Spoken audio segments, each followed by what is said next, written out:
తోంది. So ఇక మెజారిటీకి దగ్గరలో TVK స్పష్టంగా కనిపిస్తోంది. కృష్ణాంజనేయులు గారు, చాలా అంశాలు చర్చల్లోకి వచ్చాయి. ఎన్నికలు జరుగుతున్నటువంటి సమయంలో, ప్రచార సమయంలో టీవీకేలో ఒక్క ఫేస్ కూడా వెల్ నోన్ ఫేస్ లేదు.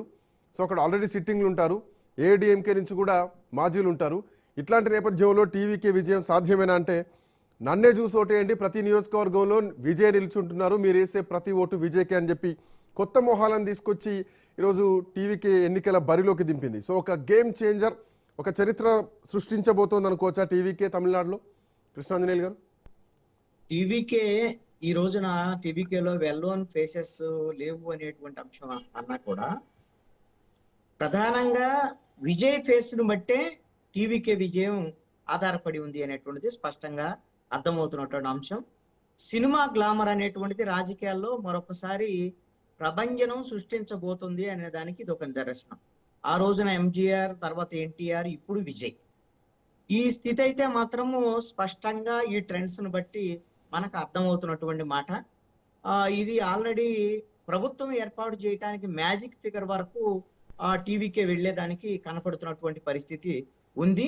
ఒకవేళ కొంచెం అటు ఇటు అయినా సరే డిఎంకే అయితే మాత్రం 3వ ప్లేస్ లో ఉండబోతుంది, ఏఐడిఎంకే 2nd ప్లేస్ లో ఉండేటువంటి పరిస్థితి ఉంది. కాబట్టి హంగు వైపు కూడా వెళ్లేదానికి కూడా అవకాశాలు ఉండొచ్చు. ఒక గంట తర్వాత దీనికి సంబంధించినటువంటి అంశం ఒక స్పష్టత వచ్చేదానికి అవకాశం ఉంటుంది. ఎలాగూ టీవీకే మ్యాజిక్ ఫిగర్ దగ్గర రీచ్ కాలేనటువంటి పరిస్థితి ఉంటే డిఎంకేని దించటమే లక్ష్యంగా ఉన్నటువంటి ఏఐడిఎంకే ఖచ్చితంగా టీవీకేకి సపోర్ట్ చేసేదానికి అవకాశం ఉండొచ్చు. ఆ విధంగా వాళ్ళిద్దరు కలిసి ప్రభుత్వాన్ని ఏర్పాటు చేయొచ్చు.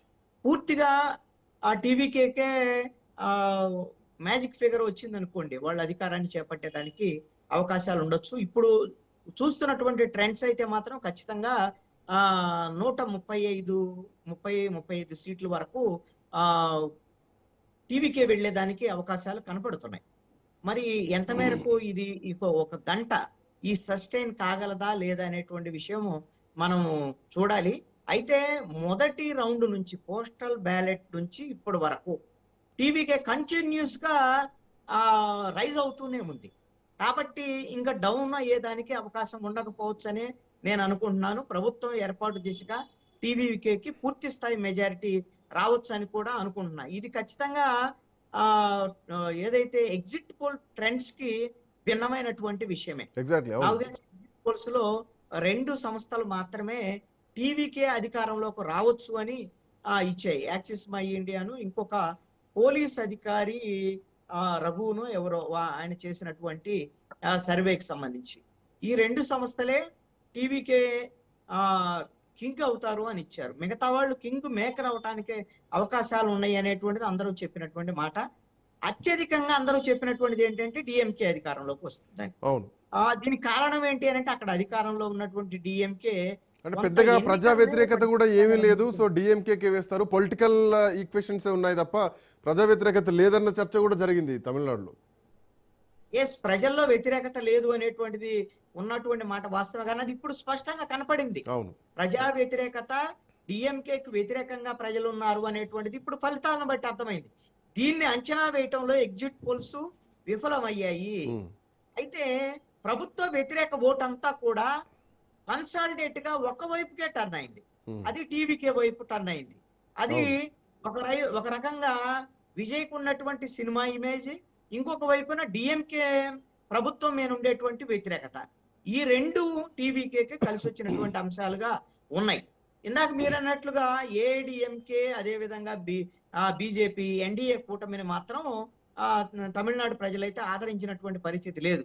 కనీసంగా 2nd ప్లేస్ లో ఇప్పుడు ఈ మాత్రంగా ఉంది అని అంటే అది బీజేపీ వల్ల కాదు, ఏఐడిఎంకే వల్ల మాత్రమే. అంతవరకు మాత్రం ఖచ్చితంగా చెప్పొచ్చు. ప్రభుత్వ వ్యతిరేక ఓటు ఏఐడిఎంకే వైపు వెళ్లకుండా ఉండటానికి ప్రధానమైనటువంటి కారణం ఏంటంటే, వాళ్ళు బీజేపీతో పొత్తు పెట్టుకోవటం ఒక అంశం అయితే, రెండోది ఏంటి అంటే జయలలిత మరణం తర్వాత ఏఐడిఎంకేకి ఒక ఫేస్ వాల్యూ ఉన్నటువంటి, ఇమేజ్ ఉన్నటువంటి నాయకుడు తయారు కాకపోవటం అనేటువంటిది కూడా కీలకమైనటువంటి అంశంగా.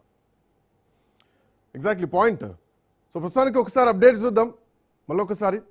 సో ఇప్పుడున్నటువంటి తాజా ట్రెండ్స్ ప్రకారం పశ్చిమ బెంగాల్లో 105 స్థానాల్లో రెండో